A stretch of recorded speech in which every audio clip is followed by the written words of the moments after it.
Hello and welcome to episode 35 of the Time to Calibrate podcast. I'm Mark Levesque, and joining me today as co-hosts are Brent Robillard from the Calibrated Wrist and Bob Allaby from the Time to Go Travel and Timepieces YouTube channel. Our special guest today is Watchanista's editor-at-large, Rhonda Riche. Hello, everyone, and welcome to the show, Rhonda. Hello. Hey, Thanks for having me. glad to have you. As per the rules of watch podcasting, we must start with wrist checks. Since you're the guest of honor, how about you go first, Rhonda? I am wearing today the Sunrex Banana Reef chrono that I at the Toronto Timepiece show. I met with the Sunrex guys. They lent me this watch to test drive, and so that's been over a month now, and I really, really enjoy it. Cool. It's going to be hard to give back. That's the worst part of doing what we do. When we get watches we actually really like, is giving them back. It's the worst. I know they gave one to Tyler Frederick while he was there too, and he was just over the moon about it because it was that Ayrton Senna inspired 321, and he's just a massive Yes. F1 fan. Yeah, but they're great little watches for sure. What about you, Brent? What have I got on wrist? Well, actually this morning I am wearing the Omega Speedmaster, and it's the FOIS, the first Omega in space, the one that was released in 2024. And just to piss Mark off, I wore it on a NATO today. Yeah, it's just all wrong. All kinds of wrong there. So I had a really cool watch show up yesterday. I don't know if you guys have seen this or not. It's from Vario, Singaporean brand. They've just come out with a sort of a 70s futuristic design. It's called the Futurist with the faceted crystal and crown at the 12 o'clock. Really neat looking watch. Brand new release. I think it comes out on the 8th or 9th of this month. And this is what is on wrist for the day. Yeah, I saw your Very video nice. online. It looked really, really cool. Yeah, it's really nice, really cool watch. Yeah, I'm a little under the weather, and since we changed time zones, since we rolled back the clocks, I haven't really said anything else. So I'm wearing my Tudor Pelagos, which is Nice. boring as can be, but just nice, comfy, like chicken soup when you're sick. It's so for those of you who are not familiar with Rhonda, here's a brief bio. She's an award-winning Toronto-based writer and editor whose work beautifully bridges the worlds of art, design, and horology. Rhonda has contributed to publications such as Du Jour, The Toronto Star, Sotheby's Insights, and Fashion Canada magazine. She's been a familiar voice on CBC Radio's Definitely Not the Opera, and she's the co-author of Covet Garden Home. Most recently, she authored The Wonderful World of Women's Watches and Watch Spotting, The Collectors. Currently, serving as editor-at-large at Watchanista, Rhonda brings a key eye on genuine talent for storytelling to the world of watches, blending craftsmanship, culture, and human connection in every piece she writes. Whether she's exploring the artistry behind timepieces or uncovering the beauty of everyday design, Rhonda's work reminds us that creativity is as much about curiosity as it's about collaboration. She's also a master thrifting. And I thoroughly enjoyed listening to her adventures on the recent episode of TGN Podcast. I'll put a link in the show notes below. So, Rhonda, did I miss anything? No, I think I sound so cool with that intro. Would have sounded a lot better if I read it properly. For our listeners, Rhonda and I both have colds, so mine's worse because it's a man Yes. cold. So is right. So forgive me if I'm stumbling all over the place. So how do you describe what you do, Rhonda? A writer, storyteller, curator of design, culture, or all of the above? I think more storyteller. I do my own thing. I guess curation's one of those tough words because I do my own thing. I get my own watches, but I wouldn't say that anyone should necessarily follow my path. I like fun watches. Yeah, that works. What first drew you to writing about art, design, and watches? What was the moment or that you realized that was your creative path?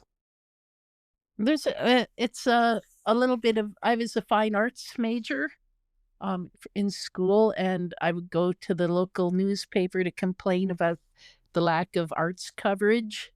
And they would say, "Well, no one else here wants to do it. Why don't you do it?" So that's kind of how I got into the arts writing and writing in general. And then after that, um, yeah, just that became my job. So I sort of fell into it. I'm not very good at picking career choices because I started off as like an artist, and that didn't make any money. So then I was a waiter, and then that didn't make any money. And then I got into journalism, which also doesn't. I'm not one of those entrepreneur people. We've set up a GoFundMe for Rhonda. We'll have a link for that. Rhonda, I'm going to go way back here. I was reading on the Mainspring Watch website an article that Yes. there was a profile basically on you, and you talked a lot there about your grandfather, the fact that he was a mechanic on cars and buses, and that maybe that's what sort of sparked your fascination with mechanical watches. So looking back, how did that curiosity evolve into a career that explores watches and culture and people? Yeah. Well, it's I was writing about, art and design and fashion. Um, and I was the Toronto stringer for In Style magazine. So I had a bunch of friends working there. They left to go work at De Jour, and they said, because I, was always talking about watches, I was fascinated with them. For some reason, I didn't think that that was something I would write about. So my friend who was an editor there said, "You're always boring us with talk about watches. Why aren't you writing about them?" So because I knew about it, but just as like an enthusiast, it wasn't my beat necessarily. So I don't know why I didn't figure it out before then. That's cool. I think it's a little bit because sometimes if you write about what you love, you don't love it anymore after a while, but that hasn't happened yet. That's awesome. So we talk about the Canadian watch community here sometimes and how it really Yes. feels to be thriving right now. You and I met for the first time in Vancouver at the Vancouver Timepiece Show, and now Yes. you're my go-to person for chats and laughs at these sort of things. But you've probably attended more shows like that than the rest of us have over the years. What are your thoughts? I was wondering on the importance of bringing the community together at shows like that here in Canada and even internationally. Yes.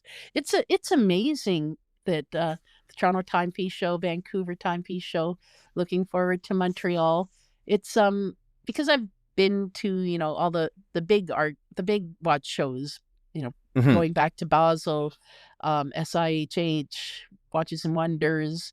Um and those are they're a thing on their own, but I really feel energized by these local shows. Like you said, go to for chats and stuff. It's so much fun to go to local events and meet, Canadians, because we are starved. Why am I flying to Switzerland just to see things when, and then I think also these local shows beyond Canada even, like the Wind Up show in all over now, I guess, in New Mhm. York and Chicago and San Francisco. Um, they're really they're filling in. It's kind of an intersection because you have these, like, going back. I'm sorry, just trying to organize my thoughts here with my cold. Mhm. But if you went back when you first had the Kickstarter watch startups, and people going online, the micro brands, um, you still it was a big shift to like not be able to go into a boutique and look at a watch. You're kind of taking some risks, Mhm. and these shows really let people try them on. But on top of that, meet the watchmakers, meet the faces behind the brands, and then also add into that meeting other collectors or other writers or other designers. There's like, it's such a huge community, and it really allows people to come together in a way that I don't think in the many, many years of writing about watches, it's like a golden age in a way for me. I really like it. Yeah, I have to agree. Yeah. I'm getting excited about it. I may be a little teary even when I think about it. It's definitely rejuvenating. We've talked about that too. You come back feeling fresh and ready to kind of keep going with what we're doing, talking watches, writing about watches. So Yeah, and as Rhonda mentioned before, by writing about watches all the time or being immersed in this space for such a long time, you fear that you might start not liking it anymore. And like Rhonda, it's never happened to me. But these shows that we attend with all of our friends and common people with the same mentality, interest or same mentality or like-minded is the word I was looking for, but my cold brain is not working well. It kind of rejuvenates. It makes you excited about it all over again, as if you're seeing things for the first time. Seeing people look at watches they've never seen, but online, seeing how excited and enthusiastic they are makes you feel even more rejuvenated or more into it. Mhm. So, what fascinates you the most right now in the world of watches? Like, what's piquing your interest? Again, it's an interesting, what did they say? The curse is may you live in interesting times. But it is interesting times with, everything from tariffs and Oh yeah, supply chain issues and, the shift more to online. Um, it's in a way a great opportunity, I think, for the up and coming brands or, smaller brands. Like when you think going back to the show, and you have the Toronto Timepiece show, and you have like Oris, which an independent, but like a big independent. But they've always come out and supported it, and they're doing really interesting pieces. And Christopher Ward, that have really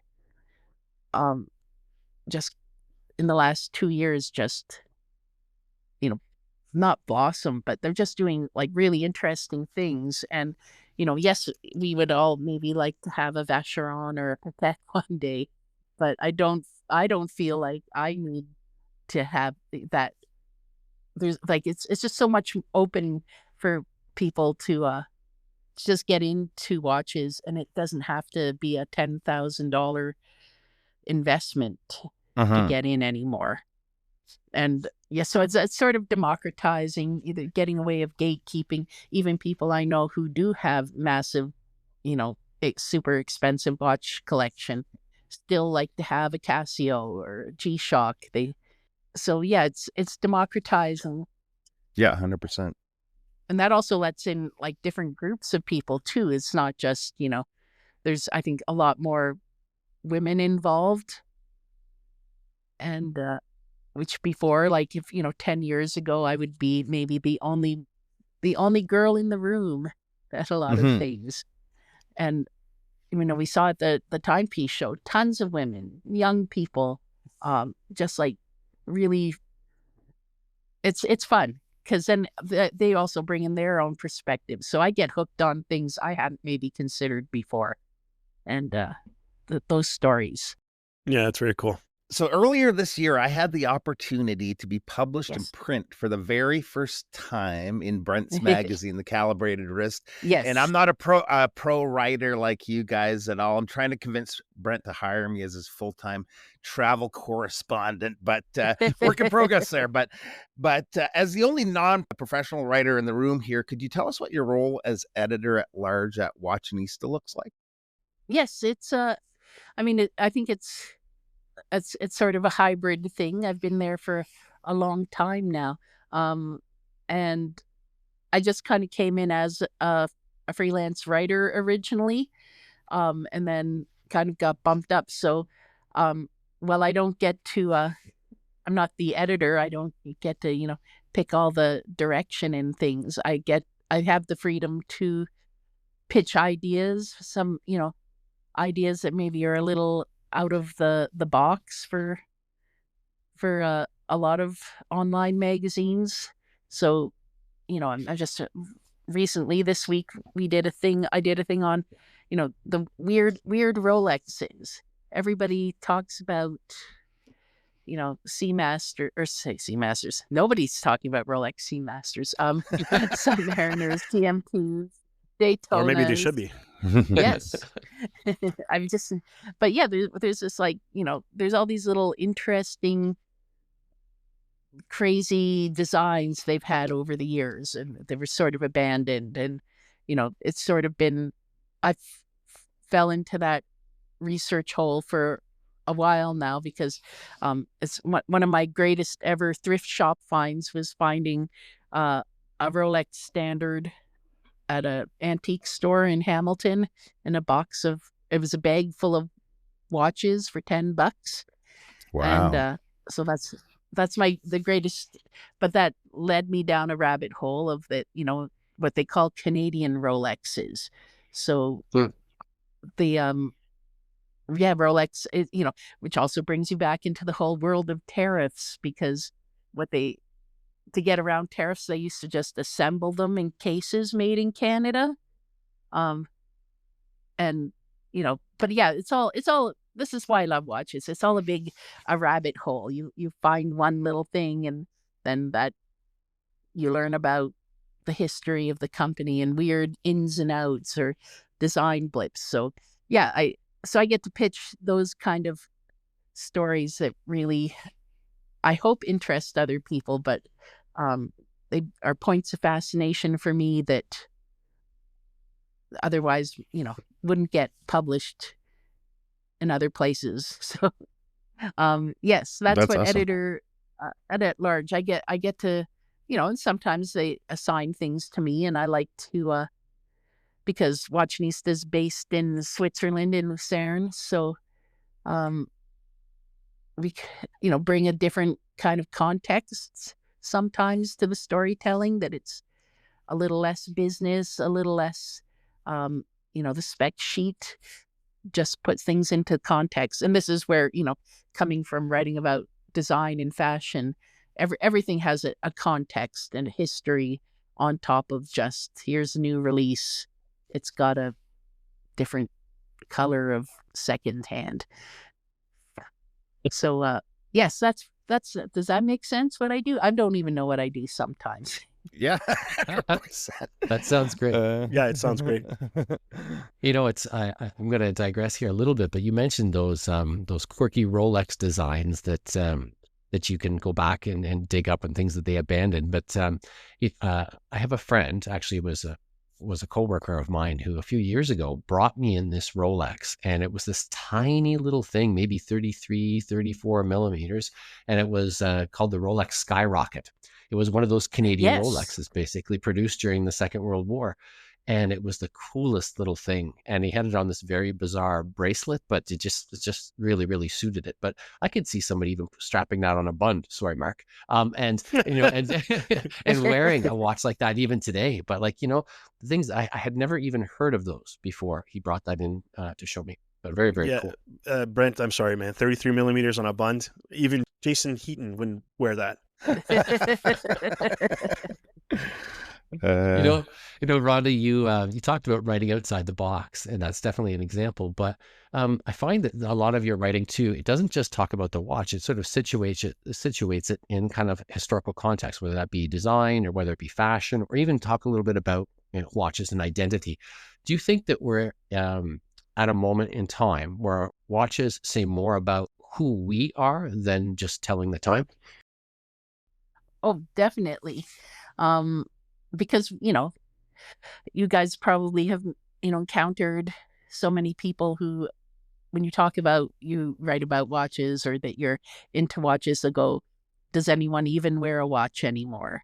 Got it on your phone. You don't need. So there's definitely that group. But so I guess to be someone who wears a watch, you are saying something that you value time more than just like, oh, it's 10 to 11 now. The whole, again, I don't want to keep going back to my own body of work, but there's a feeling that with having a watch as opposed to looking on your phone or having a smart watch, the act like right now, I'm just looking at my watch, looking at the time. I'm admiring the design of it. I can feel the watch moving around on my hand. I connect with the time. Whereas, my husband, who just wears an Apple Watch most of the time, he's constantly getting little notifications. He can never disconnect or reconnect. So I feel like for the people who are into watches and the younger generation, like my nephews and nieces now, who couldn't care less when I used to talk about watches, are now like they're into it. Not all of them, say 2 of them, but 2 out of 5. But yes, they like that. The storytelling, people notice it. Like my nephew, people will notice when he wears he has a field watch because he works like in building stuff. So he needs something that can take being knocked around. But the fact that he wears a watch, I guess, gets attention from other people he works with. And then he'll talk about it, and either they'll tune out but mostly they seem to be interested because it's part of his personality. Like he can't really check a phone when he's working. He needs to be able just to, turn his wrist and tell the time and time things. And so sorry, I'm digressing. I don't even have the NyQuil to blame. But yes, I think like people who are into watches, it's an extension of their personality, but it's an extension that they can communicate to people who don't even need to be into watches either. Like if I was into, I know, there's lots of crossover with the watch people, the everyday carry people, and they can talk about knives all day, but I don't think that necessarily, like, you can't walk into work, meet a new guy, and then say, "Hey, want to see my knife?" Well, technically you can, but that might get you in trouble. Yeah. So I just want to circle back to the thrifting thing for just a minute. One of my favorite things is when I go on Instagram and see your thrifting adventures with the hashtag things I didn't buy or things I bought. Yes. You mentioned, I was going to ask what was your best find ever. You've answered that one, but is there any standout finds recently? Anything special? I think, the Rolex is, because of its being Rolex and the Canadian Rolex history, and also for under $10, and there were a bunch of other watches in there too. So yeah, that's kind of the big one. But right now, the other watch I was going to wear today, I got, when I do something sort of big. So when I had this book about women's watches come out this year, I like to buy myself a little watch as a treat. And I was in York, Pennsylvania for the National Association of Watch and Clock Collectors convention. And they have a big kind of swap meet flea market as part of the convention. And so there were 2 things. I found this Wittnauer that has an exotic dial, burled wood, which, these exotic dials are very in right now, vintage, making a comeback. It was also from a time when Wittnauer was actually run by a woman CEO, because they're kind of an American company like Boulevard. She wasn't the first Swiss CEO, but she was the first American CEO of a watch company. So it kind of tied into like the book and the launch. And so it has a sort of historic, it has a special meaning. Like they all do. Although I have too many watches, so I can't say that, they're all my favorites. But this, that was like the timing of it being in the States, American company, a woman-run company, the design that's coming back from the 70s and 60s. So it seemed like to encapsulate everything.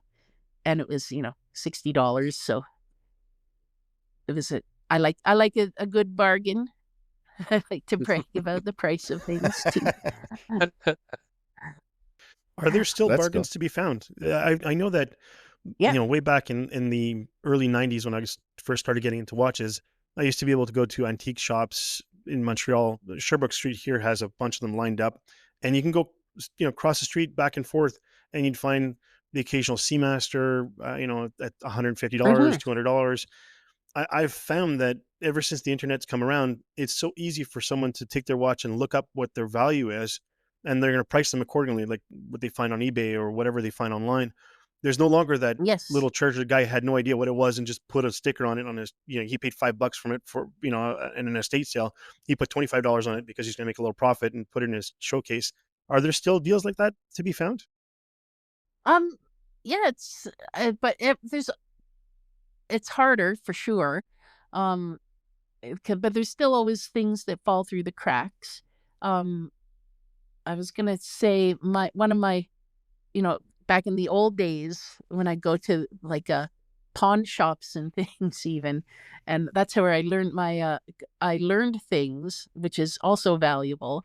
I used to go to this pawn shop near where I worked, and they're the ones who like turned me on to Universal Genève when they were just basically a dead brand and forgotten. And the guy at the pawn shop is they're gonna make a comeback. You just wait and see. So Yeah. that I've gotten to that early. So I think that there's still brands out there that are underappreciated. But if you're in the know, the old school jewelry shops when you used to be able to, like, there's a guy up the street. They used to carry Rolex before Rolex, back in the 70s, I guess. But before the brands all kind of, tried to corral who was selling and things. So yeah, there's that for. But yeah, the second part of the question, they're all always things that fall through the cracks. So, especially with women's watches. Like I got a Zenith for $20 at the Value Village at the beginning of the year. Wow. And Facebook Marketplace, sometimes you find people who don't know what they're selling. Like they don't know the how to like get an app, take a picture of it, download it. Because that's if you do go to the Value Village now, there's like 30 guys hanging around the jewelry display case with their phones, taking pictures of stuff, trying to figure out if it's valuable or not. That's no fun. And on Facebook Marketplace, sometimes this is my sad story, I guess. I do like Zenith a lot, especially vintage, and when I'm sick now, so I was doing this yesterday. If I'm sickly, I will spend too much time scrolling Facebook Marketplace. And 2 summers ago, I saw a listing. It was very bad pictures, blurry, 5 watches.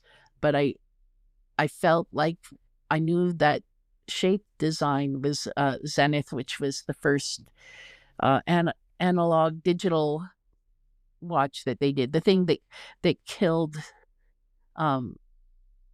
when Zenith got bought out, and they by like the Zenith record company or electronics company also named Zenith, so they wanted to switch everything to electronics. So yes, they I recognized the shape, basically odd shape through the blurry photo. I thought I was going to make this great thing, like I was going to hoodwink this person because they didn't know what they had. Traveled out, to meet them in the parking lot of the Yorkdale Mall, and this kid gets out of his mom's car. He's selling his grandfather's watches, and it was a Zenith. It was exactly what I thought it was, and he was selling them all for like $35, and and I felt so guilty. It was like, where did you get these? He goes, oh, they're my grandfather left them to me. It's like, oh, maybe you want to hang on to these. But I did promise I wouldn't sell them. I would keep them forever. And Did you give him Well, more than and I did. $35? No. That kid's got to learn a lesson somehow.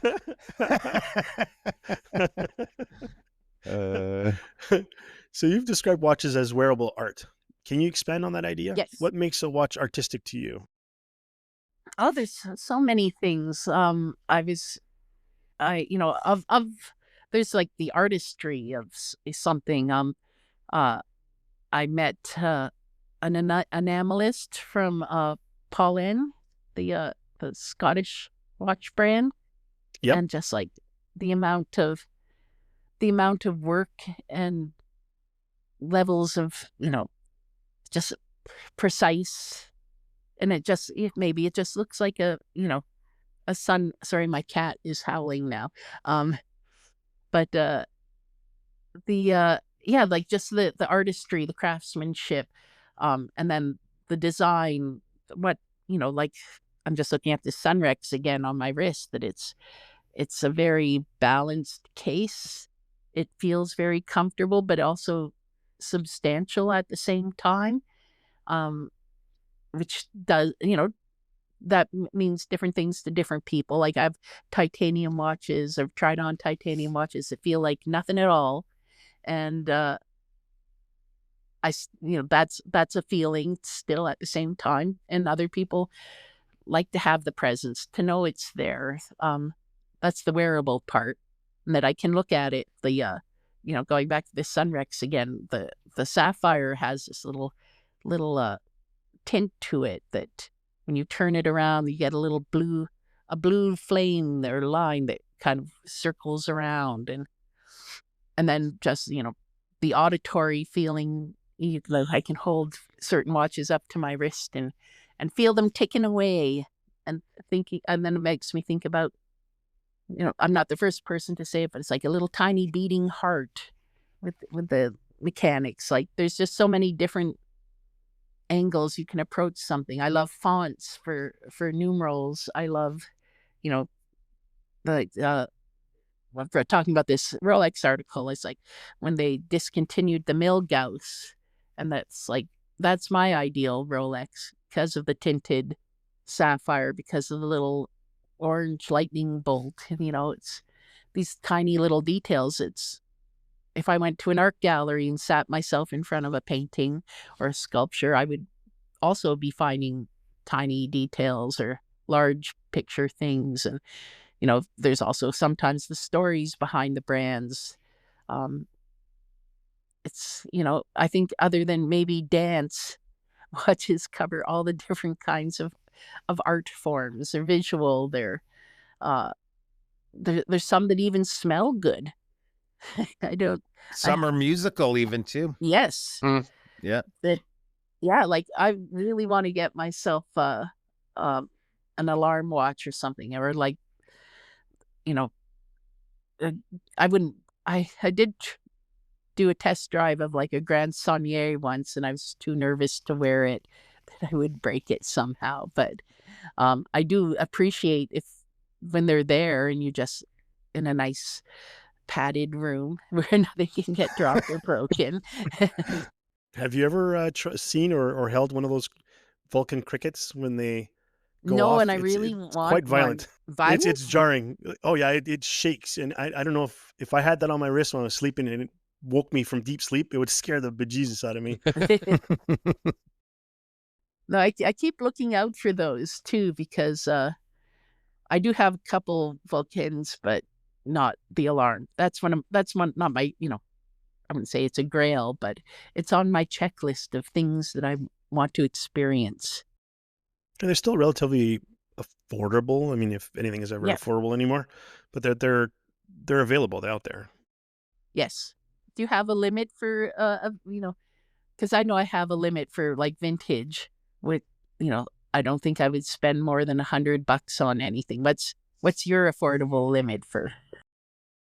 I'm not a vintage guy. I am so anal with accuracy that having a vintage watch, and also they just don't feel the same as a modern watch or contemporary watch. I just and also sizes. I tend to Yeah. wear things 40 millimeters and above. Anything lower than that, I mean, I have a couple of 36 millimeter isotopes, part of the collection that I manage, that I can wear. Sort of. They're comfortable. They look good. It's quite the size difference, and a lot of these vintage watches are a lot smaller. So I have a bit of a hard Yes. time with that. But I know that Brent and Bob have no issues with that. No, I don't mind. And I do have quite a few vintage and neo-vintage watches in my collection. But anytime someone asks me about my budget, I have to wait till my wife comes in and ask her. For me, I'm not a huge vintage collector, but I like certain looks. Like we were at the British Watchmaker Day show earlier, was it this year? Earlier this year. In And March. we went to, Jason and I actually from the Toronto Timepiece show went together, and we went to a vintage shop called Lucky Time. I actually have the hat right here, Lucky Time watch. And there was a skin diver there. I couldn't make out, they didn't know the brand at all. The brand was like worn off the face of the watch. I got it for I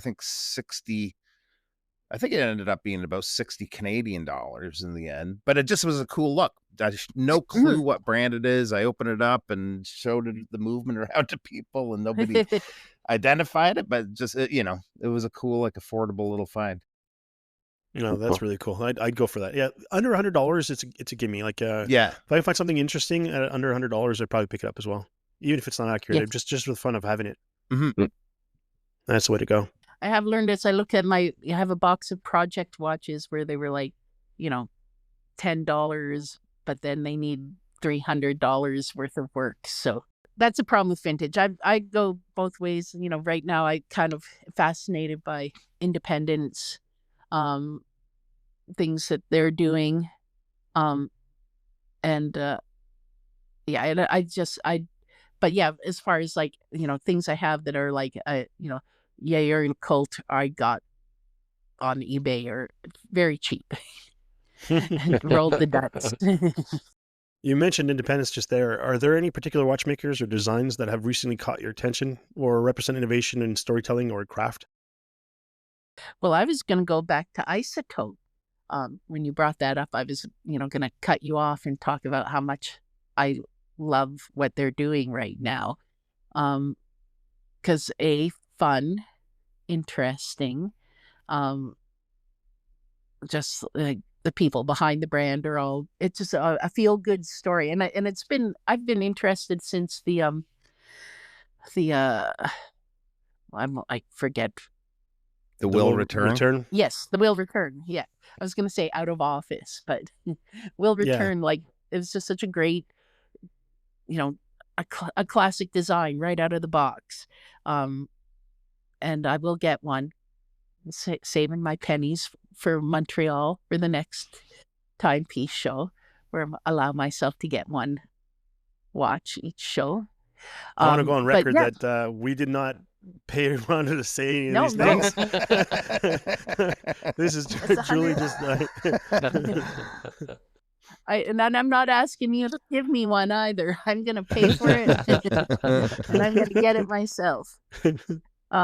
You've mentioned that your collection is huge, and you have like a number of watches, and so many that none could, or they all can't be your favorite.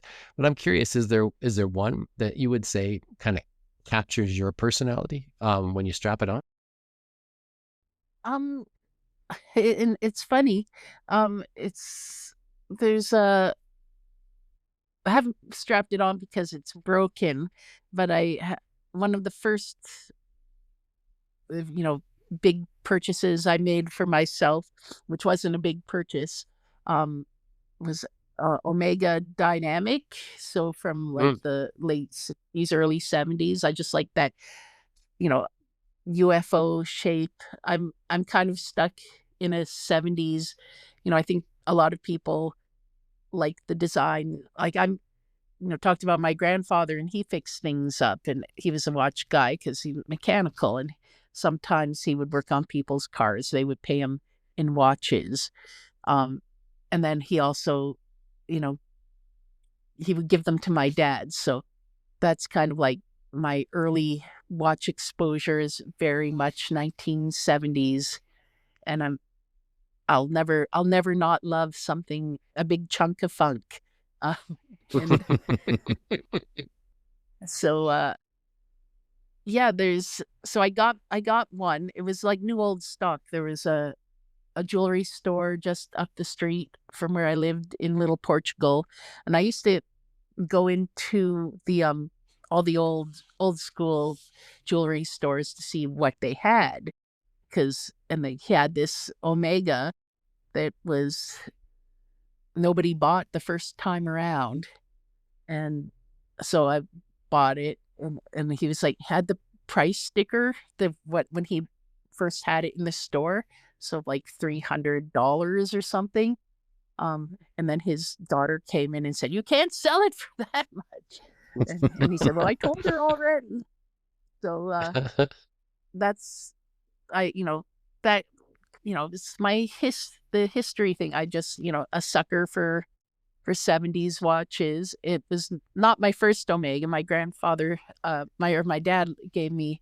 He had an Omega that my grandfather had given him, so I have that too, birth year kind of watch, and yeah, just that one needs the crown fell off, and I hate. I was gonna say I hate Omega.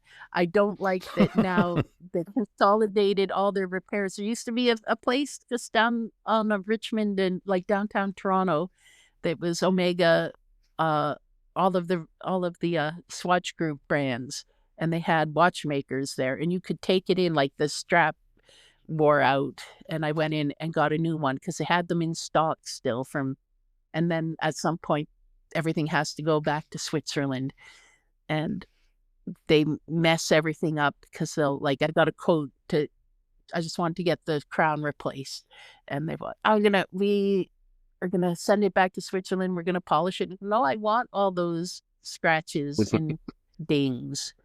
They were well earned. So yeah, that's what I hate. I hate that. Yeah, there was a guy in Montreal that used to be an official Omega service center, and you could just go see him, bring him your Omega, and he'll take it apart and let you watch over his shoulder. And Yeah. unfortunately, that guy passed away, and I think they're still around, but they're no longer authorized Omega service center. Everything's like you said, either out of Toronto or Switzerland. It's unfortunate that those places were magical. Oh, I love that. Like they call it the magic window, and you could watch the watchmakers actually working on your watch, like you said, stand over their shoulder and tell Yeah. The story of like the infamous Omega Genève era, where they moved the headquarters from Vienne to Geneva for a brief period and did like these crazy designs. Yeah, you learn so much from those guys. And Absolutely. And that place had counters.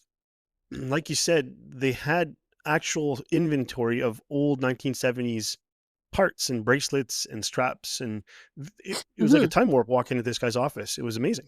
It was at right next to the Bell Center in Place de Gauchetière, an old office building. Wow. Yeah, I miss those days. Brent mentioned your large collection, and with having a larger collection like that, is there any watches that you would consider a grail, something that you'd like to add to the collection at some point in time, something special? There is I have I already have it, but I want a better version. It's a JLC. It's just got like I got a really good deal, but I guess whoever had it before smoked a lot, so the dial is kind of gross. So, and then I think, oh, would I refinish it? Could I use my connections to get JLC to clean up the dial or replace the dial? Or do I leave it like it is? Because most things I do like the scratches and stuff. But yeah, tobacco stains are not pretty. So I think that's so unfortunate. I can't think of anything else that's grail like. I've got lots of great watches. I've got one. I just want a better one. And And yeah, I would really like a reverse too at some point. Yeah, reversals are pretty cool. You probably get something really nice with an engraving maybe on the back of the reverso, something to your own design. That'd be neat. Yes.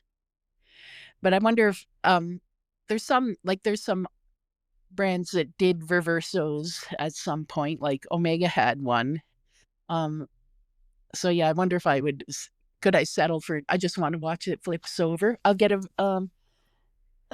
the Vario we talked about earlier. Yeah. I have a nice flippy watch that could Yeah, actually, satisfy my Bob's got need. one in the collection that they use for the get-togethers, the Alon Solution get-togethers in Toronto and Montreal, Ottawa, and all that stuff. Yeah. Yeah, he's got one if you ever want to see it. Oh, Bob, I think just took off to go get it. There it is. Yeah.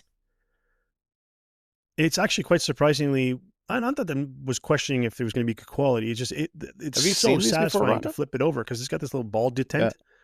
Yeah. When you flip it over, it's a little thick to be honest, but it's really, really cool. Oh, it's very satisfying. Here, I'll hold it right up to That's the the mic one. so you can hear it. I haven't actually flipped. I did see them, but I not flipped them. So let's see this. Little ASMR for the listeners out there. Yeah. That is. Yeah, it's yeah. It's quite the fidget spinner. I'd be playing with it all the time. Or maybe you wear it loose enough for you to be able to do it while it's still on your wrist. But that would be a little weird. So we mentioned before that you're the co-author of Covet Garden Home, which celebrates personal style and authentic spaces. How does this book reflect your philosophy on design and creativity? The book was, was part of we did an online magazine, and then that culminated in a book. And the sort of the point of view, our motivating thing was kind of like going into people's, you walk past somebody's house and you look in the window and go, that looks like an interesting house. So we didn't style it. It wasn't like an Architectural Digest thing where they had a decorator come in. We went into people's houses and shot how they lived. And that, same thing goes to watches. There's people who can have very tasteful collections of all the right watches or all the right art, but it doesn't really speak about their own tastes and personality, their own quirks. There are messy parts of being a watch fan. Sometimes you might not have a cool watch, or you might get you might get ribbed for having an Invicta, I mean. But so yeah, it was like that. It was like that for homes, to walk in and discover not just how they laid out a room or what art they hung out on the wall. We also looked at things like their watch collection, or what were their other interests. If they were a musician, what maybe get them to talk about their instruments and why they chose those instruments and what they used them for. Is it just for fun, or are they professionals? If you were and nobody was particularly famous or anything, but they would bring in their passions, and we would get excited about their passions, and we're glad to talk about it. And sometimes that could be like, they would also share things like, what's my recipe for shortbread, or where do they go shopping for flea markets finds. So I think that's kind of carried on. Like, that was a project we did with friends, and we'd all worked in print, and then print started to die off. So we decided we'd make our own fun and do this decor magazine. Again, but then we missed print, so we wanted to do a book part of it. And it's great. Books, all print magazines, again, to have something in print, I enjoy reading it, having it, going back and looking at it. I'm just going to take out my copy of The Calibrated Wrist here. It was so much fun to have something that I could hold in my hands and turn the pages. And again, feel the, there's a textural thing, a smell of print. Yeah, there's a Being able tactile to, to it. yeah, and which brings me back to things I like about watches or anything, art, design, that it Agreed. appeals to all the senses. It's not just looking at a screen. So yes, let's bring back more print. It's music to Brent's ear. Yeah. Yeah. What can you tell us about the your book, The Wonderful World of Women's Watches? How did it come about, Oh. and what was its inspiration? Yeah, The Wonderful World of Books of Women's Watches, sorry. That came about, that was interesting because they approached me about wanting to do a book about women's watches. Tanoy is the publishing company, and they're, as far as names and coffee table books and those kind of art books, they're big names. So it was very exciting. It was a really great editorial team to work with, that we got to do things a little outside of the traditional watch book. And there's not a lot of books about women's watches, and so the idea was to not just have a history, an academic sort of thing, but a fun, more contemporary thing. So we had stories of, Mercedes Gleitz, I'm sure I'm mispronouncing it, but she was a woman who swam across the English Channel wearing a For Rolex. Rolex, yeah. And they just had, her watch was up at auction. But she's sort of the first brand ambassador, that they established so many things. This is in the 30s, or 20s, but they established so many things that we still know about the watch world today, having celebrity endorsements, having these marketing of a watch as a sports watch, a dive watch. So yeah, but at the same time, some watches that are just jewelry watches, not just jewelry watches, but there's just so many interesting things, and so yeah, it was, if you can cut out all that blathery part, No, not at we all. got It's to not take a blathery at all. rather a freewheeling kind of look at watches. So we had chapters talking to people like Bryn Wallner about the sort of new interest in women's watches and smaller watches, or other people like how do you wear a watch? How do you buy a watch? If you're how do you build a watch wardrobe with it? Maybe not specifically, female centric, because guys also have to buy watches too and figure out where to wear them. But just like, every little part of it, the women who made history, the female CEOs, people who even just like, the Queen, the Breguet, I was gonna say Marie Antoinette's watch, like how did that play into society? The first wristwatches were worn by women, and then guys didn't start wearing them until World War II, because they made a lot more sense than a pocket watch in the trenches. And even like, yeah, it was just free. And I'd like to do another one because there were just so many approaches. So I want this book to sell well, so they'll ask me to do part 2, because it's still a terribly underrepresented subject in the publishing. That I think the last time Roberta Ness wrote a book, maybe 20 years before, and that's it. And we know that watch books come out at an alarming rate every year. So it's a subject that could use more coverage. And I think it's just interesting that women's watches, we were talking about like vintage being smaller, that there was at some point in the 60s where like women's watches were huge. They had these big mod, kind of like a, you know, 48 millimeter big mod fashion watches, but men's watches were teeny tiny. And, you know, 30 years later, people are like, that's a lady's size under 40. I could never. And it just changes all the time. So It's a lot more I like fluid being now. able to, yes. You mentioned that it's underrepresented. And so like a book like this is obviously long overdue. But if you just took your book at face value for the title, you'd almost miss the fact that it's so much about women's contributions to horology and not just the watches itself. So I'm curious, was there any bit of research that you fell upon that really surprised you or that you found more interesting than others? Yes. Again, another reason that I want to do volume 2, because there were so many stories that I didn't get the chance to tell.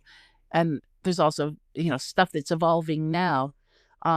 There were, going back to the Rittenauer story, which didn't make the book because I didn't, you know, I was still finding things out, and I had a deadline, had to stop at some point. Um, that that there were, you know, on one hand, there were lots of women involved in watchmaking, in American watchmaking, which I didn't even really get into. There were these, female CEOs. The watchmakers themselves were women. I found all these archival pictures from the Hamilton Museum, when Hamilton was still making watches in America. And it's all The Radium Girls. Mm-hmm. yeah, Radium Girls. And I met someone once who was like, oh, they went to work during the war because all the men were at war. And I was like, look at this picture. They're wearing like Edwardian costumes. This is, you know, 1878, not 1945. The women were there way before. And you know, the economy, like watchmaking in America and in Europe, was like, this was the time where things were getting industrialized and making watches affordable to people. And so some of it's kind of a sad story. It's like women and children worked for cheap in the factories. They didn't have to pay them as much as men. So that's why they had, but yeah, you know, but that's a bigger picture where people think women didn't work outside of the house until the 60s. It's like, nope, there were women working in these, you know, as watchmakers in the 1800s. So that's like a history thing. But then there's also just fun stories, like, you know, women designers who haven't really got their due yet, like just doing the aesthetics. And yeah, people, there's just so much. Yeah, I don't know where I know I had to stop, but there was just so many places still to go, and these amazing stories, and they're bigger than just watches. They're, you know, people building a whole industry, people support, like the you know, people who made cuckoo clocks in the Black Forest. It was a whole family. It was a cottage industry, and everyone in the family would contribute somehow. And we kind of forget that in a industrial society, or in an industrial society, that we apply our own experience and think, oh yeah, it was like, you know, dad went to work and mom stayed home and, you know, kept house. It was like, no, it's never like that. I don't know how. Maybe Leave It to Beaver was the only time that, you know, ever happened. My mom worked, my grandmother worked. I'm sure my great grandmother worked too, outside of the house. But yeah, it's a bigger story. It becomes a bigger story, and it's an interesting thing because, you know, you need to know the past in a way to apply it to the future. With, you know, I think that our economy is changing now, and we have to this is why I also like supporting independent brands and things. It's like we want to support everyone so that everyone can have a good life and some nice watches, and not taking things away from anyone else at the same time. But I just want everyone to have nice watches and a nice job, a good meal. In the same way that you say you could write a volume 2, we could probably ask you a lot more questions about this particular book. But the thing is, Rhonda, is that you've been really busy this year, and you've actually released 2 books. In fact, Yes. Watch Spotting just showed up on my doorstep this week, and in there you explore the world of sort of celebrity collections and celebrity watch collecting. Was there a particular star? Was there a particular person whose approach to collecting intrigued you? Yeah, Something you it's weren't expecting to come across? because it's there's maybe like 2. I think Serena Williams is interesting, even though she's like, a brand ambassador and her entire collection is just Audemars, um, and nothing else. But it's the way she wears them, and you go back into her whole history and her own personal style. I think like she's just a great example of she knows about the watches, she cares about the brand, but at the same time, it's her wearing them the way she's the way she plays tennis. She does it her way, wearing like on. There was always the controversy about what outfits she was wearing on the court, and and it's also just crazy to wear a watch playing tennis. It's got to be a well-built watch to take that kind of hit. But yeah, she, just seems, the more I read up about, each time, the way she wears them, but also like she was wearing the big Royal Oaks when people thought that was too big for a woman to wear. And then most recently, she's wearing the little tiny mini Oaks, but wearing like 3 of them at the same time. That it's kind of a message. She's a good example of someone using watches like she loves them. She's not, a lot of brand ambassadors will take them on. Somebody will come out when they go up on the podium and slap one on their wrist and then take it off right away again. And but these, they seem to be connected to her lifestyle, but also her personal expression. So that was one that surprised me, because originally I just would have thought she's just a brand ambassador. That's not interesting. And then on the other side are people. I know Ryan Gosling. Some people are. I guess better thing would be Brad Pitt. He's been a brand ambassador for Breitling, but he always seems like a guy who liked watches way too much to be tied down to one brand. So we talked about in the book about it's like watch method acting, if that's a thing. Like he needs a watch to get into his character. So it's like it becomes part of his process as an actor that I hadn't really thought about until I talked to people at IWC and for the F1 movie, and how he selected, like he went to the archives, he selected a specific thing, but at the same time I think he was probably still under contract, so he's not a brand ambassador for IWC, but he worked with them but he's also worn the Citizens and things like that to get into the part. So that's just part of people's process. Everyone comes into watches in a different way, I guess. And yeah, those are two.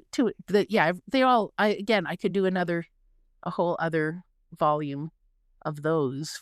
We had to cut it off, and so I hope they both do well. Everybody buy the books so I can do another. Where's the best place for people to buy them? Is Amazon or? I think for people, Amazon. And yeah, you can both of the public, like ACC, the publisher for the Watch Spotting book, and Tenoy's, they also have, if you go to their websites, they will link you to a shopping platform. But yeah, Amazon's the easiest, or Indigo. I really enjoyed Watch Spotting, and I enjoyed it more than I even thought that I would, because I thought it was going to be a story just about, celebrities and what it is they wear, but it isn't really. Of course, many of them are ambassadors, like you say, and they're paid handsomely to wear those watches. And you talk about many of them, like Beckman, Federer, or Hamilton, or Pitt, like you just said.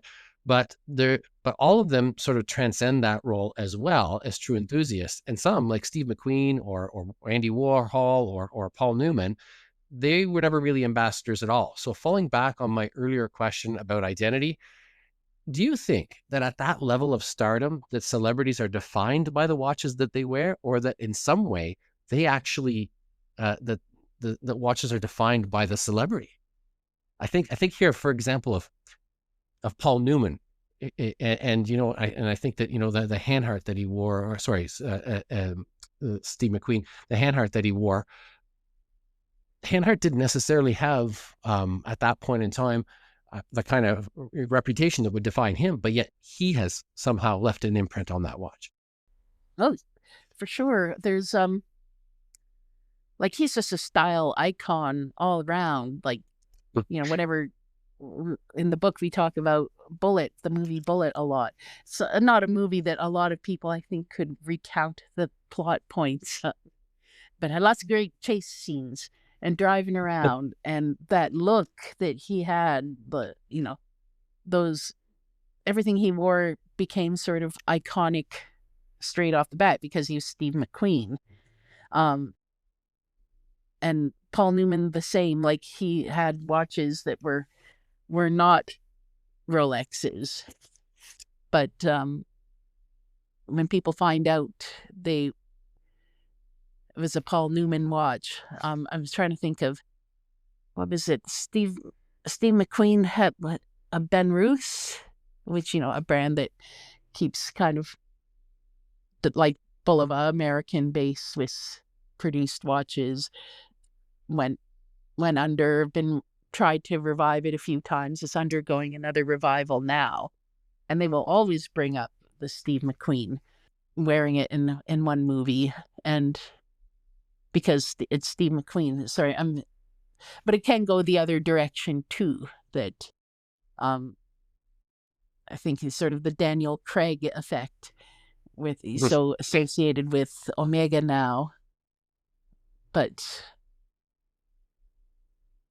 people, I would, no one's going to call it the Daniel Craig Seamaster as like a Paul Newman Daytona. But at the same time, there's people who just, they're either style gurus. I don't think Daniel Craig was, he's a well-dressed person, but I don't think he was like on the Steve McQueen level of, trying to capture that look, that lightning in a bottle. But at the same time, there's different though. Steve McQueen was Steve McQueen wearing a watch. Daniel Craig was not Daniel Craig wearing a watch. It was James Bond wearing a watch. Yes, exactly. True. So there's just, they had so many articles about, same with moon watches, what watches actually went into space. And it's not all just Omega. There's various things. It's the same, but there's more. There's all kinds of James Bond watches. So some people are just drawn to that kind of connection. They like their James Bond. Sorry, I'm keep thinking about other things. There's there's so many, like, it's the cultural cachet or whatever of watches, and what makes them so interesting is that it can be, people love the watch and spend $100,000 because it's got, a minute repeater, a Grand Sonnier, a Pete Sonnier, alarm, a tourbillon, like, super action packed, and the more complications, the better. And some people like it, the Andy Warhol, the Piaget time only, really simple design. Um, and it's like Andy Warhol was not necessarily, there was the story about his Cartier tank was, it didn't even work. He couldn't be bothered to have it fixed. It was just cool looking.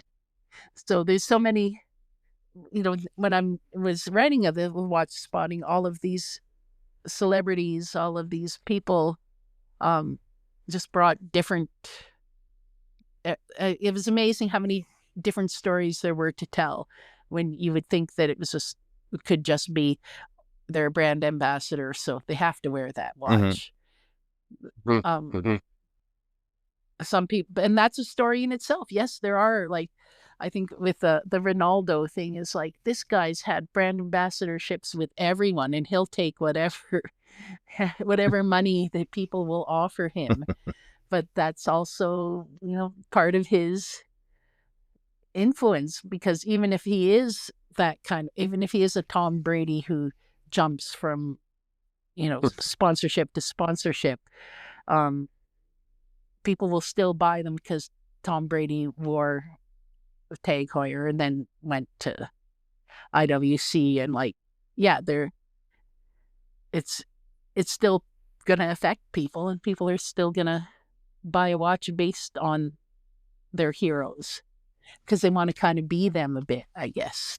I think the fact that we all work in the watch industry, we can all sort of agree that the death of the wristwatch has been greatly exaggerated, but your book sort of proves it, because you talk a lot about, like, well, there's a part in there about Rihanna, and you say how she's influencing the next generation of enthusiasts. Yes. You talk about how people are still lining up for a Moon's watch. You talk about how people are still willing to put their name down for years-long wait lists for a Daytona. So clearly there's still a thirst for watches out there.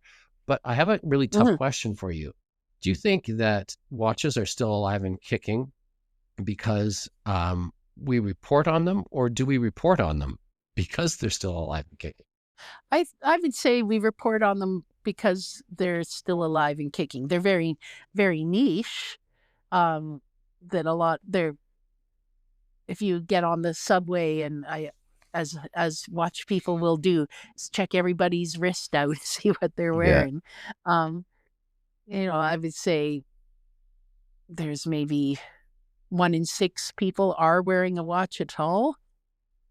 But I think that at the same time, I get, I started writing these kind of watch spotting things a long time ago, because for Destinations, a magazine in the States, and it was because the readers wanted to know what celebrities were wearing on their wrist. And nowadays, in the last 5 years, every time someone goes on a talk show, like, it used to be red carpet, who dressed who for a red carpet, but now it's like, I did an article on what watches celebrities were wearing on Hot Ones, because they're all, in the celebrity world, that's in sports and things, it signifies that you've made it in a way. It's just wearing a watch shows that you made it. And then people who want to make it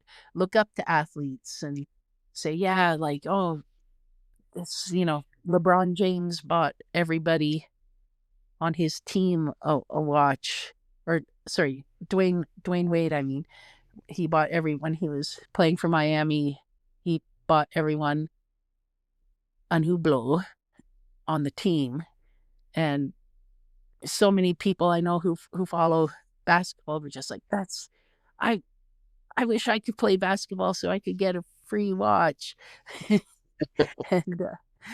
and yeah, it's like, because I can't remember the guy's name once, but I was talking to an NFL football player, and because I was like, what's the, in football, the go-to watch was always, you had to get a Rolex, whereas basketball players would get Royal Oaks. And I thought that's what does that mean? And it's like, well, because, who was your hero growing up? What watch did they wear? So if LeBron James was wearing an AP, then you wanted that too coming up. And when you finally got, like, people would just get signed, and maybe they wouldn't have a career lasting longer than one season. But, that was, you had to, once you made it to the big leagues, you had to go get that watch.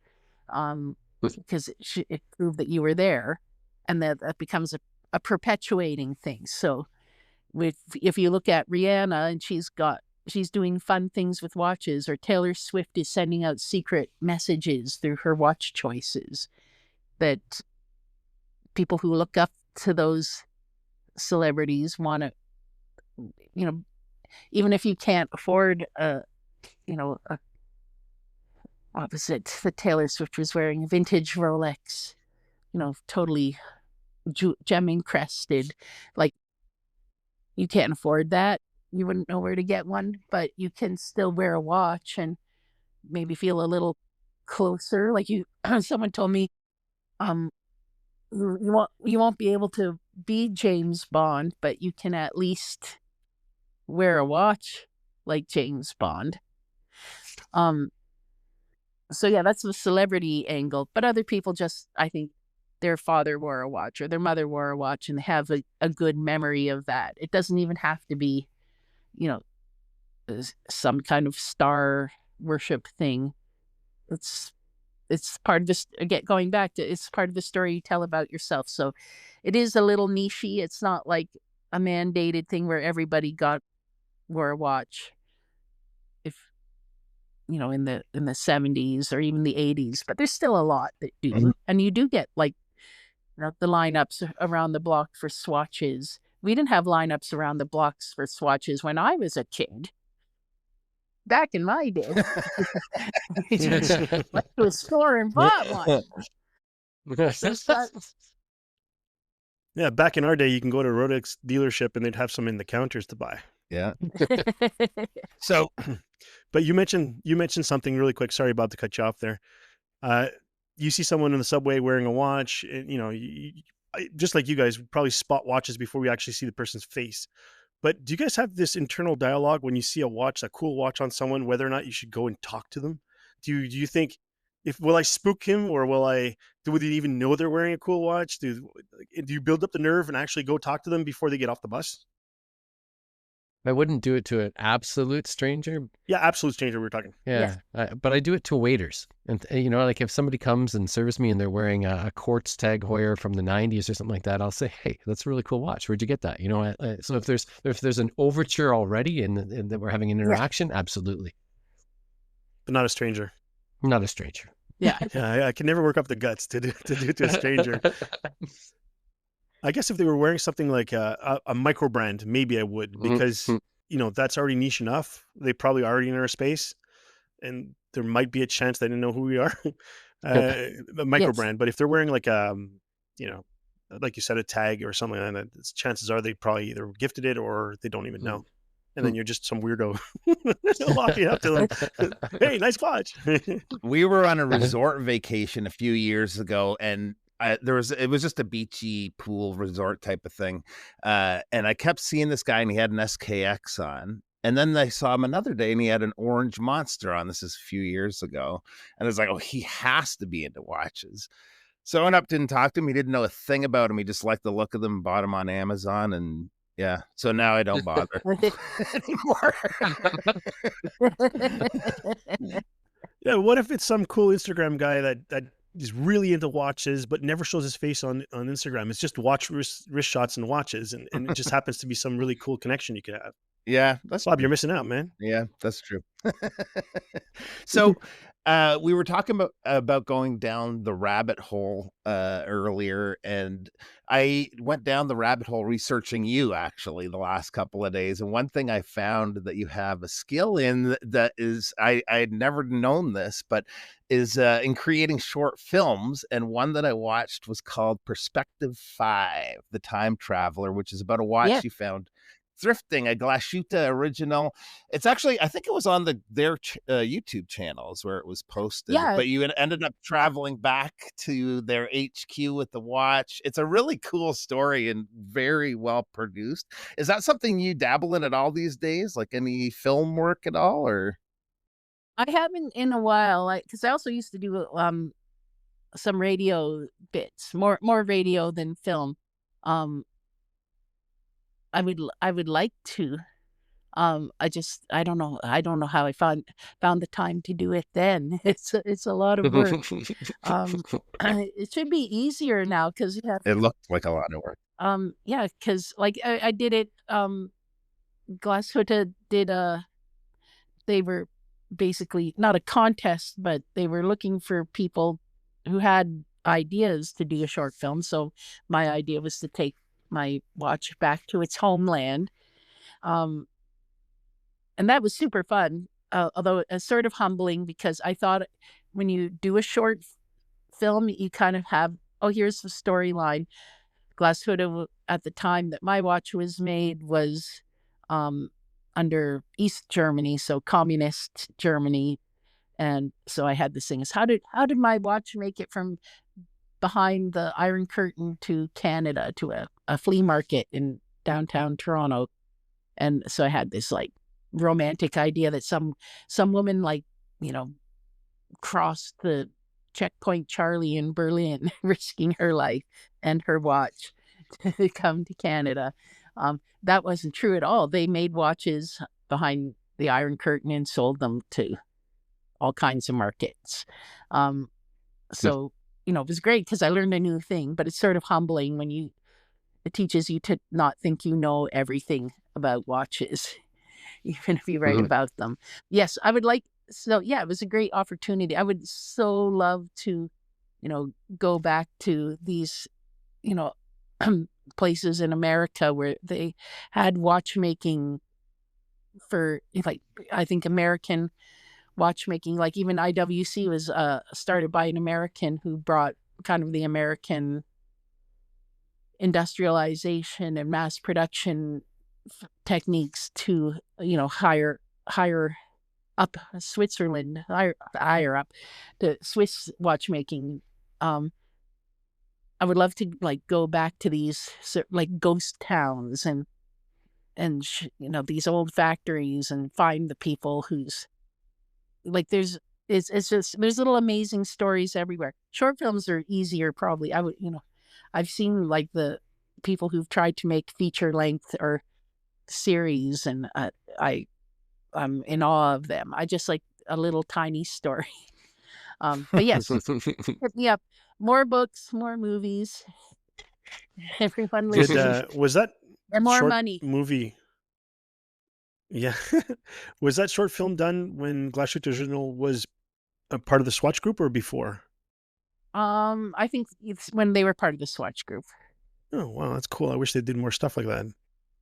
Yeah. It was 2011, actually, because I just watched it this morning. So I think it was put out in 2011.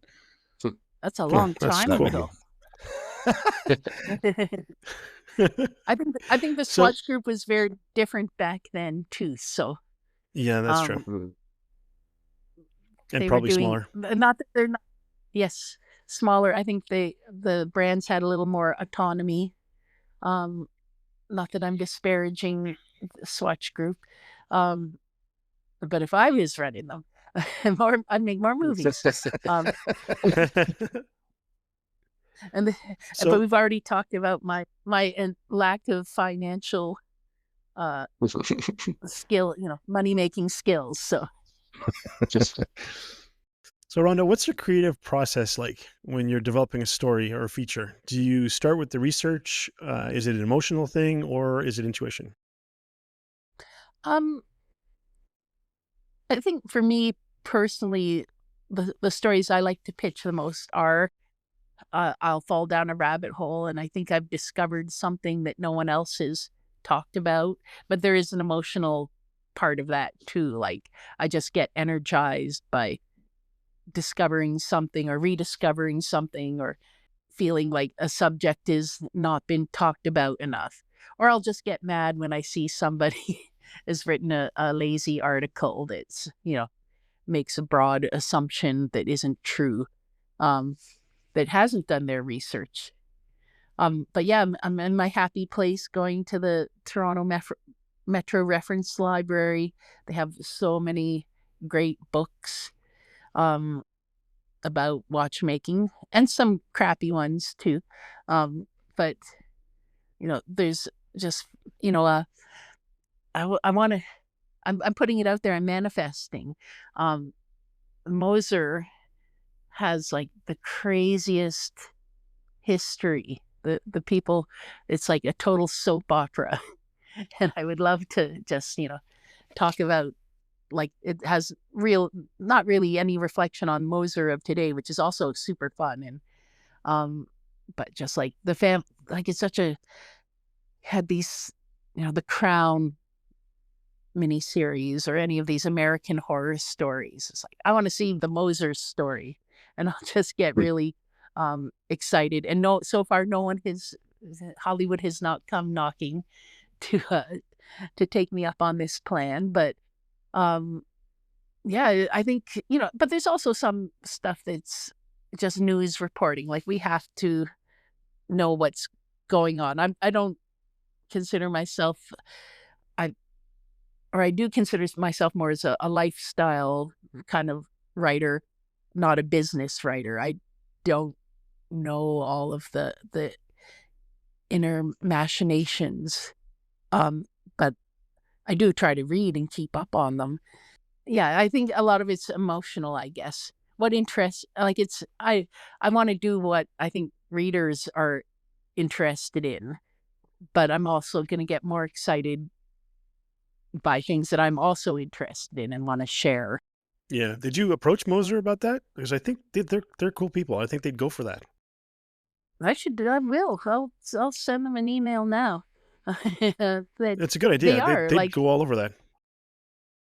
they gave me once a whole series of books. They're in German, which I don't speak that well, but of that family history. So yeah, they're totally into, because they still have like original family members on the board too. So Yeah, for sure. Or maybe they don't want their dirty laundry aired out. Who knows? Well, I'm they're sure the they'd ones love who that. told me about it. Well, there you go. So um it's not totally dirty. It's just like, just just interesting. They still are. And that, this is a great example of a brand using their heritage and stuff to infuse the watches they're making today. So there is that kind of a reverence, kind of rule breaking built into the history. And I think they do a good job of carrying that on now. yeah, agreed. Agreed. How has the landscape of luxury journalism changed since you began? What challenges and opportunities do you see the shift to digital media? Um, yeah, it's weird because luxury in a way is doing really well compared to other levels of there's the whole fossil group news this week. The sort of Yeah, so there's definitely, like, if you're at the upper echelons, um, you'll probably pull through because you only need to sell 10 watches a year if you're selling, $400,000 watches. If you're Roger Smith, you'll weather the storm. But they also don't do really marketing things either. So, um, yeah, I think there's a part where I think writing about luxury is support. The luxury brands need to support the writing. They need to probably maybe do a little more advertising. They value print, but they're probably also trying to see what they can get away with influencers digitally. Like they're probably experimenting a bit. What's the best return for their investments? So that's not a new thing. That's been going on for 10 years. So I think what we're learning in the luxury part is that there are different platforms and they all have different value and they have different audiences. There might be some overlap, but I think if you take something like, the calibrated wrist, for example, because it's right here in front of me, that's a value, that's a different value proposition. Like it's going to be here in my house forever. Because I don't like a good magazine. I keep for reference, and a lot of TikToks and things, a lot of Instagram that is more ephemeral. It will disappear if people's main thing is Instagram stories. It disappears after 24 hours. It's less than a snapshot, but it's still useful. They're just different things, and I kind of like stuff with a little more permanence. I agree. One thing that I wanted to ask you, with the way we're talking about the way things are sort of changing over the last few years, but with somebody that's been in watch and fashion journalism for so long, what are your thoughts when it comes to AI and journalism of any form, whether it's watches or not? Is that something that scares you, or? I'm very anti-AI for many reasons. And I know there are people in my youth, a dream world, because I would love the idea of the concept of AI would have been great, because I just want ideas to come out of my head and onto the page and not have to, I'm a bad typist. I never took typing. Wouldn't it be great? And then it came, and it's like, and I could kind of see this too when I worked in magazines and you had more like Google searches. And so, part of being an editor is often mentoring younger writers, and they would give me copy that was so bad because they just Googled a quote. There's always, somebody famous, like Kurt Vonnegut said this, and no, he didn't. You just Googled it, and someone on the internet put a picture, like a dumb quote, and said Kurt Vonnegut said it. He didn't.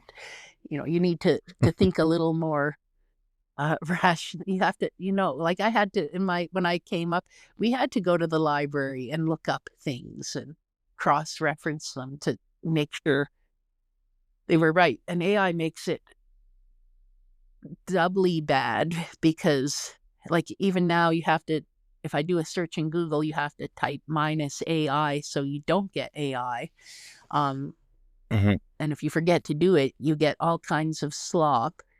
And it's I'm sure very tempting for people to cut and paste the slop and not question whether it's true or not. And if you're also younger, like I know because I'm old, I was around the first time, a certain timepiece came out or this movie came out. And if I did an AI search that said, oh, Rolex, I can't come up with a specific example, but I was researching something, I forgot to type -AI, and so the AI result came up, and it was just like, oh yeah, the Rolex was invented in 1737, and it's like, no, it wasn't. Like, it's just scraping things, and the more bad stuff, it's scraping the bad and the good. And if you don't have the kind of grounding in actual history or the curiosity to question things, it's bad. I don't like it. And I think it makes, but the worst part of it is I think, a lot of people use it to write press releases. And so you get bad press releases to start with. So it's hard to, you can tell, I've seen a lot of them that you can just tell that it's Yeah. that it's AI, but yeah. My big fear around AI is that ultimately, like it's not for the immediate future, but it's for down the road. If Yes. people are just continually publishing something that came from AI and it's perpetuating an error or something that's just not well written, it's going to eventually become an echo chamber because the things that you're going to Google and look for are going to be things that were published by AI. So you're just going to get it basically consuming itself. And eventually you won't even have any original thought that's out there. So, but again, that's not for its immediate future, but it is down the road. When the calculator was invented, people stopped doing math in their head and stopped calculating. And now kids can't even do math at all in their head. They rely on their smartphones, or, this is going to be the same thing with this AI writing. Eventually people won't write their own stuff, and they won't be able to write emails properly, or they won't be able to email or make letters or write anything. It's going to just depend on AI to do everything. And we all sound like old fogies here. Back in my day. I mean, we are, but there is one interesting thing I read about AI, was that because people use AI to read job applications, so it can speak to, if you had an AI resume and cover letter, that the AI bot that's reading it will recognize it more positively. So when it's the robots talking to the other robots. But that's crazy. I'm against it generally. I know people who are artists who use it to create things that are kind of interesting, but I don't know overall if it's good, especially if we're not teaching people to think critically. Have you guys seen that video of, how a lot of companies have AIs answering phones, right? Yeah. So there was this video of a guy using an AI to book a hotel. So he was using an AI of himself looking for places to stay. So he dialed into a hotel chain that had an AI. They both recognized that they were AI and switched to a binary language to speak to each other because it was easier. Oh. It's just boops and beeps. Bleep, bleep, bleep, bleep, bleep. Oh my God. That's scary. That's the future. They're going to start talking to each other when no one's going to understand anything. We're all doomed. It's Terminator all over again. Well, let's step back from the abyss here for a second.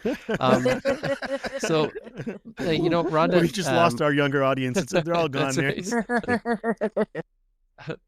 I think, one of the cool things about what it is that we do here in Canada in particular is that it's a small world. We bump into each other all the time at these things like the Toronto Timepiece Show, et cetera. Rhonda, you and I bumped into each other at a Tudor event in the Distillery District with David Beckham. And, being Canadian does actually mean something in the watch sphere because there's not a lot of us that are out there. So I'm curious, we're a long way from the Swiss Valleys. But it is still a quietly vibrant community. Do you think that, your position as a Canadian journalist, observing the global watch scene shapes your perspective in some way that is different or valuable? Yeah, I think for all things, I think Canadians take on a bit of an outsider perspective. They're not maybe, caught up in sort of American exceptionalism, flag waving, or the kind of more Swiss reserve. We're outside of things a little bit and get a bigger picture. I think the best example I can think of is when we were at Watches and Wonders right before they announced the tariffs against Swiss watches, and we'd already, as Canadians, gone through the whole 51st state business and kind of trolling about invading Canada. So when I was in Switzerland and we would talk about what did the Swiss think, tariffs aren't going to hit us, it's not going to happen, and then it happened. It was like Thursday in the morning, and you're doing because of time difference, everyone's like, this is great, business as usual, and then by the evening it was like, oh no. and they're still showing up, I guess, bent to to Trump. So yeah, I think I sort of I'm sure there were plenty of people who saw it coming, but the general overall feeling was it's not going to affect us, but it already had affected Canada. So, and historically we've had tariff issues in, you know, that we remember. So, and I think too, like, because we're not maybe a market that's they're trying to, like, you know, Japan, like they put all their efforts into the American market or the Chinese market, or and Canada, I don't think anyone's ever really done that. So it's kind of gives us a perspective, not that we're, you know, an ugly stepchild kind of thing, but um we're not the football star who gets all the attention until they're not able to play anymore. I think it makes us more grounded. But it is, we are getting more attention again with these shows coming up. I think we had to make it happen as Canadians. It wasn't like, and that's good too, because you don't really want like an American group coming into Canada to organize watch shows. It's nice that it's local and Homegrown. by us. Homegrown, that's the word. Yeah. See, Brent, you mentioned before, you said no more doom and gloom, and then we bring up tariffs. Yeah. Rhonda, what's a misconception people have about the watch industry that you'd like to set straight? I you know, I just had talked about like the Swiss Reserve or anything. I think that for the most part, though, it's an industry that people are really excited, like they have a personal passion for it. There was an article, a business story I read about, you know, somebody coming in to take over some corporation that had gone into receivership that came from a totally outside, did not work in that industry before. That seems to be more common in other worlds, that, you know, you can bring someone in as the head of a movie studio who's never even seen a movie, but they're good with spreadsheets. And I think, you know, people will say the Swiss are stodgy and slow to turn around, but they're also very passionate about it. They get excited. It's more of a personal calling. So which makes things fun. It is, and not everyone is super, you know, I don't think at the end of the day that there's any CEO who doesn't have a spring in their step when they start talking about watches or showing you around. So yeah, not as stodgy as you would think. That's my, yeah, I can't think of any other. That's very good. Yeah. Yeah, people do think the Swiss are very cold and stodgy. It's good way of saying it. And it's true. We've dealt with a lot of people from Switzerland, and they're, like you said, very passionate and driven, and you know, they get excited when they start sharing their products with you, and they see that you're excited about it too. They just light up. So yeah, that's true. Do you have any advice for emerging writers or creatives navigating their own path? What would it be? It's tough. I had this conversation with a friend of mine the other day. We were talking about, like, you know, being a mentor, and they said, like, I said, well, you know, what advice would I give to the same question? And this, what advice should I give? And they're like, don't do it. But I think I think that, you know, there's so many ways to be involved. So if you love watches, you don't have to necessarily, you can be involved without being a published writer. Like, you can do stuff like Jason and you know, start the timepiece shows. You can just join a meetup group and enjoy watches and meet lots of people, because they're generally not so you know, going back to gatekeeping, there are people who will go to shows who are like running their own company. So yeah, it's I think investigate if making money and becoming famous is your only goal in the watch world, is I probably wouldn't advise it, uh, because it's a lot of work. But do it. Like, I've met so many cool people who have started their own micro brands or like who built their own watch. And I love that. And I think they love it too, because they did it. They followed the passion. But if your passion is just making money, then maybe don't. And writing is very difficult to get into specifically, because it's how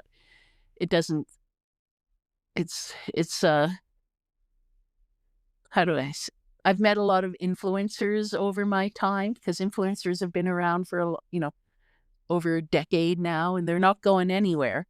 So, but most people seem to fall to the wayside because they didn't, you don't get paid well, and you can't pay your rent with free trips to places, or but they're fun. It's I don't know. I'm torn between saying don't do it and do it, because I've obviously done it and I'm happy and it's been great. Better than when I worked in fashion, because people are so friendly, and I made great friends, and never gotten bored, never gotten frustrated. So yeah, follow your heart, but also realize that there are other ways to operate, to experience and enjoy the watch community and watchmaking and the history without trying to make a living off of it. Yeah, agreed. If you're in it to make money, find something else. If you're in it because you're passionate about watches, you're passionate about the industry and, the events and people you're going to meet and the friends you're going to make, then that's the right reasons. And if money happens to come along with it at some point, then that's great. Yes. So finally, what's next for you, Rhonda? Any upcoming projects, passions you're excited about? What's next? I'm promoting the books has been a weird trip, because I'm normally on the other side of the equation. I'm the one asking the questions and writing up the stories. So it's been interesting. But I want to do part 2 of the women's book, or and like again, just so many stories to tell. What else?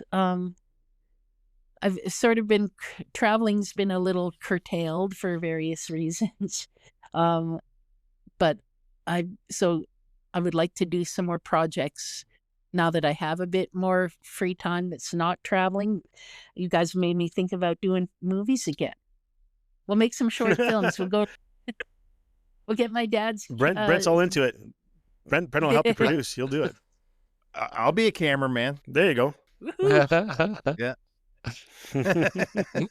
So on behalf of the three of us, thank you so much for joining us today. If our audience wants to find you or find out more about you, perhaps follow you on socials, where can they do that? I guess I'm not huge. Like, I do Instagram, so that's at the real Rhonda Riche, Riche. Then you can see pictures of my watch of the day pictures of my cat, whatever else I fancy.